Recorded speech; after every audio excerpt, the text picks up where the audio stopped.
最近呢 Parameter Flow 做了一版更新，那这版更新最大的特点呢是提升了分辨率。那我们知道它最早期是只支持 384P 的，它也承诺在几天之后呢会出这个 768P 的，所以说呢这个模型就出来了。那出来之后大家可以会发现我们直出的这个高清视频比原来那版呢的确要漂亮很多。好，下边呢我们就来看一下这个模型的实际的表现效果。大家现在看到的是 Parameter Flow 它在 GitHub 上的一个官网我们看一下官网里边的一个基本的描述。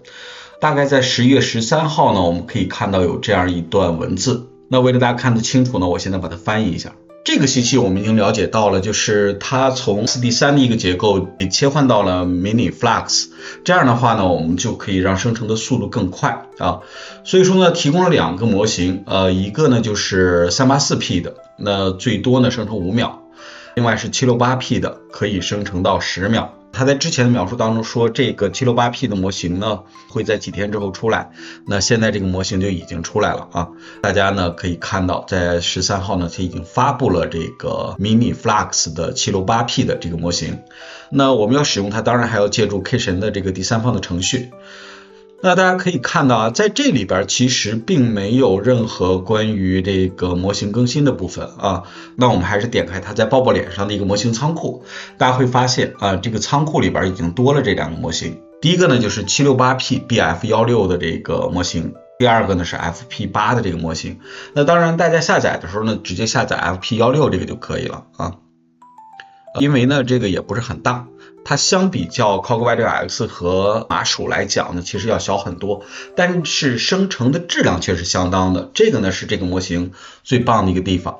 那么下载之后，那如果你想用的话呢，记得将整个的这个程序做一版更新，更新完了之后呢，这个模型就可以用了。那我们同样是需要将这个示例工作流里边的文生图和图生图的这个工作流给它下载下来。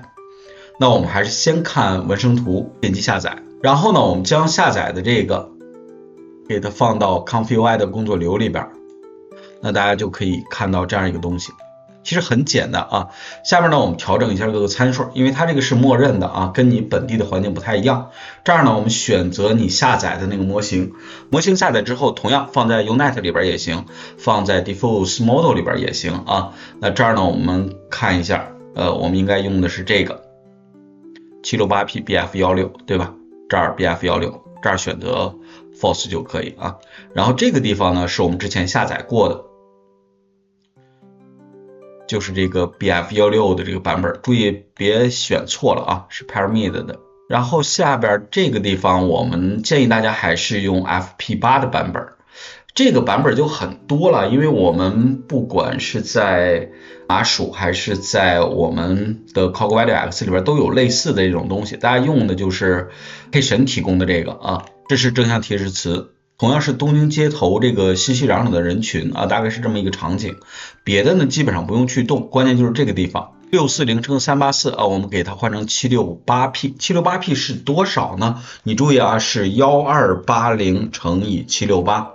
别搞错了有的人会用1024乘768，不是这个是1280乘768。完了之后呢我们可以直接生成就可以。好，下边呢我们来生成一下。大家注意，如果出现这个错误，是说明这个节点呢需要 fix 的一下。这个怎么做呢？你可以把它删掉，重新来一个，当然也可以右击，然后点一下 fix model。这个 fix model 它这里写的也是recreate， 就相当于你把它删掉，然后重新建一个，然后我们直接生成就可以了。大家会发现它在解码上用的时间呢还是非常长的跟我们的麻薯可能存在的相同的问题。大家在解码的时候呢，一定要开启这个 Enable Tiling 这样的话呢，你的显存的消耗呢可能会稍小一点，不然的话可能会出现显存崩掉这样的情况。现在整个的采样已经完成了，大家注意整个生成图像的质量还是非常高的当然会有一些问题比方说你像这个它是个什么东西这是人吗？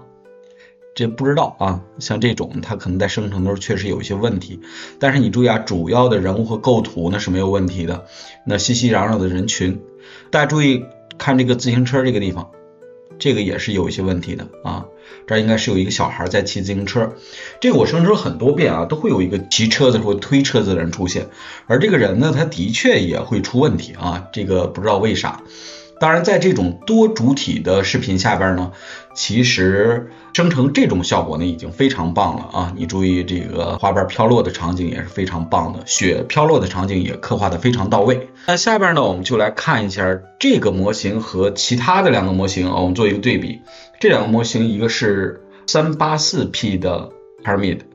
另外呢就是这个 Conf.ui 原生版的 Mochi，也就是麻薯，我们来看生成效果做一个对比。当然对比的结论肯定是这个要更好，因为它的分辨率更高。当然我们除了看这个效果之外，当然也会看模型的一些特点。同样呢，我们采用了不同的提示词，测试了不同的场景和风格啊。好，下边呢我们先看第一组视频。大家注意啊，第一组视频呢，它的提示词是一样的啊，是空旷的雪地里边的一棵梅花树。那我们可以看一下这两个的构图，一个是呢Pyramid 768的，一个是 Pyramid 384的，这个构图呢基本上是一样的，但是这个呢就更清晰，对吧？你注意，对于原野的表现呢会更好，但是呢基本的动作是差不多的。你注意雪落下的这个场景，还有这个树枝摆动的这种情况，在768里边表现的会非常的棒。在这里边也会有，但是不会特别清楚啊。而在麻薯里边呢，其实没有太多的雪的动作啊，更多的是镜头的一个拉近啊，可能看的不是特别清楚，对吧？这样去看的话呢，我们会觉得768的这个效果可能会更好一些，而且呢，这个会有本身的动作在里边。而在静物动画里边，可能麻薯呢更多的是相机的动作，对吧？下面呢，我们看一下这个小猫的这个动作啊。大家注意啊，在整个的这个动作里边，其实我们会发现啊，这两个的表现其实比这个要好。当然我不知道是不是因为我的抽卡的原因啊，正好抽中了这种情况啊，因为我们会发现虽然这个具有更高的这个分辨率，但是不管是从猫的形态、构图以及它后边的这个动画啊，其实都是有问题的。你比方你看这个猫尾巴它飞了，对吧？这个虽然在猫的后部没有太多的动作，但是你注意整个小猫的神态呢是非常棒的啊。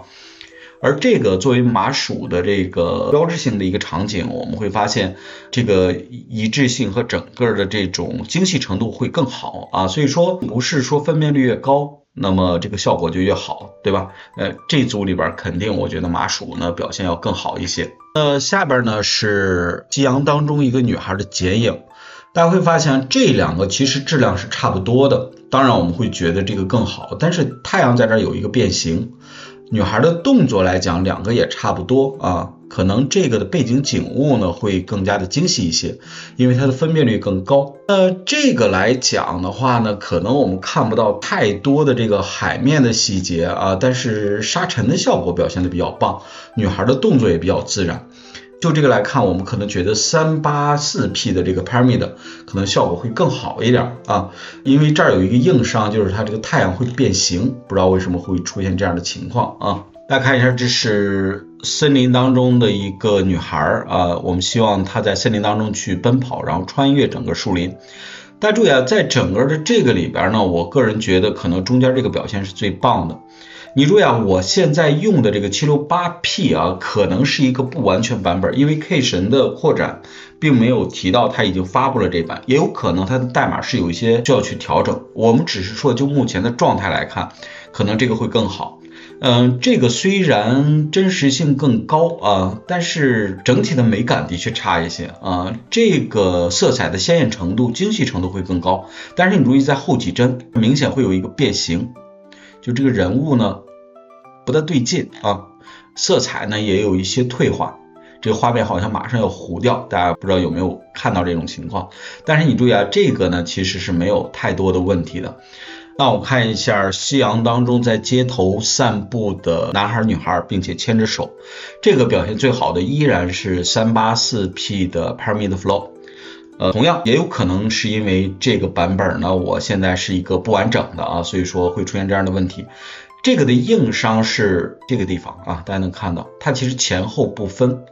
也就是它本来想展示这个地方可能是前边啊，但是它真正渲染出来脑袋是后边，所以说出现了一个非常诡异的情况。而且呢，我们会发现这个的一致性也非常好啊，因为它并不需要去渲染面部。而这个表现呢，主要是这个牵手的这个部分啊。但是呢，你注意这儿的问题是手部呢，它的这个细节丢失掉了。但是这儿呢要好一些，因为它的分辨率更高，对吧？那么这3个效果呢，我们说是一个蝴蝶绕着一个女孩的手掌在飞舞啊。其实表现最好的呢，不好说啊，这个肯定是不过关的，对吧？这2个其实精度都比较高啊，但是手都有问题，对吧？但是这个比较好的地方是把女孩表现出来了，而这个呢，其实只表现出来手掌这个部分。所以说这个就不好去比较了啊。总体上来讲 768P 的可能质量会更好一点。下边是雨打荷花的这个场景，那我们会发现啊，这2个能把雨的这个效果呢给表现出来，但是这个水珠滴落的效果表现不好，这个也不自然。这个虽然没有雨啊，但是有雨的这个效果，但是不太明显啊。但是这个会比较自然的有一个水滴滴落的场景，虽然这个荷花呢表现的并不是一个整体，但是这个也是一种艺术的表现手法，所以说我觉得这个呢也是非常棒的啊。所以说我觉得在这轮里边应该是麻薯的表现会更好一些。这个中国风格的仙山的一个情况，这个就不用去比较了，肯定是这个更好。大家注意啊，整个的分辨率、人物的状态啊，包括我们整个构图的一个表现都是非常棒的。那这个的问题是不合理，对吧？比例不合理，它也不能站在这儿。这个构图基本合理，但是这个表现的不是特别够啊，我们看不清楚这是干嘛的，对吧？所以说呢，这个可能构图还是有一些问题的。那在这里边应该是 768P 的 Pyramid 是完胜的啊。下面呢，我们看一下这一组啊，这一组呢，其实我们还是要捕捉枫叶落在水面上这样的一个比较特殊场景啊，因为呢，觉得这个场景比较具有美感。当然，我们看到3个模型的表现也是不一样的。这个呢应该是一个意外的情况啊，我们只捕捉到了这个枫叶在空中的一个状态，既没有落下也没有水面的动感啊。那 384P 的这个呢，我们会发现不太符合情况啊，就是它指着落下来，然后这个水面的波纹还是比较真实的。而这个呢，虽然看上去不那么好看啊，但是这个效果的确是最真实的，对吧？好，下面呢我们看一下最后一个。是一个女武士啊，在战场当中这样一个场景。这个里边我们会发现，其实质量最好的应该是这个，而不是分辨率更高的这个。当然这里边呢会有一些特殊的原因，比方说抽卡的随机性包括模型擅长的一个表现能力，或者模型本身的风格。但是我们可以知道，并不是说越精细的模型它出图的效果越好，尤其是对于那种比较宏大的场景来讲啊，一般呢我们可以用小的模型出一个小的分辨率的视频，然后再去放大它，可能这种处理方式会更好啊。大家在今后的这个不断的练习当中可能会有这样的感觉。那这是文声视频啊，图声视频呢我们也来看一下。在这儿呢是一个图声视频的工作流，跟文声视频是一模一样的啊，仅仅是我把这儿进行了一个 Wave Encode